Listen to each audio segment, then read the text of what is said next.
Ladies and gentlemen, this is the startling news show in which we bring you breaking news from our correspondents across the nation and around the world. I am Goodmanson Full of It, your host and news anchor. So let's turn to the news. We have a major story this evening concerning the post office. Mail handled by the United States Postal Service topped 200 billion pieces a year in the late 1990s, but that volume has fallen into the 170 billion range in recent times, and the agency is facing a fiscal crisis. Internet mail, FedEx, and fax are considered responsible for much of the big drop in volume. And this has driven the service to begin looking for income opportunities beyond delivering mail. Assistant Postal Inspector General Julius Hornswoggle led a brainstorming session of top officials this week to see if they could come up with ideas for extra income. Some officials said that if the post office could compete with the private sector, it could plaster advertising signs for beer and other commodities on the sides of postal trucks, like the buses do. Someone else suggested that carriers deliver milk to customer doorsteps along with mail. Another official proposed picking up and delivering laundry. Several members liked the idea of fixing up postal stations as tea shops with doilies and frilly curtains, while others preferred putting in coolers and selling beer and soft drinks. One member of the group saw income in selling tickets to rock band concerts and other attractions over the counter.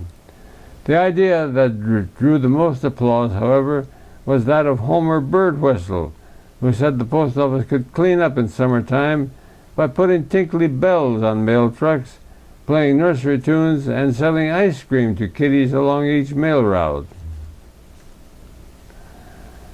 Another story of interest, sailor Horace Whinney filed suit in San Francisco today against a tattoo parlor, the Artful Arm, for permanently scarring him with a wrongful word.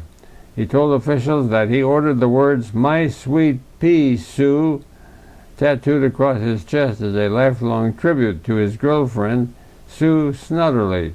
But the tattoo artist, he said, was a slovenly, uneducated, ink-besmirched slouch who, instead of spelling P-E-A, Sue, P-E-A, he spelled it P-E-E, making an absurd mockery of the whole thing.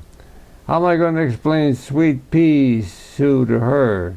Whinney expostulated, spelling it P-E-E. We close our newscast today with a feature story about a precocious little girl named Alicia who lives in Amarillo, Texas. Alicia's father, Homer Whimsy, told our Southwestern U.S. correspondent that he was working in his garden one day when Alicia called to him to come and see something. Whimsy found her staring at two spiders on the ground, one on top of the other. "What are they doing, Daddy?" she asked. "They're mating," he explained. What is the spider on top?" she wanted to know. "Why, that's a daddy longlegs." "So the one on the bottom must be a mommy longlegs," she ventured. "No, dear, they're both daddy longlegs." Alicia stared at the spiders for another moment, then suddenly she lifted her foot and stamped them flat. "That kind of thing may be acceptable in San Francisco," she said, "but we'll have none of it here in Amarillo." Well, this has been the startling news show featuring Goodmanson Full of It and our correspondents across the country and around the world.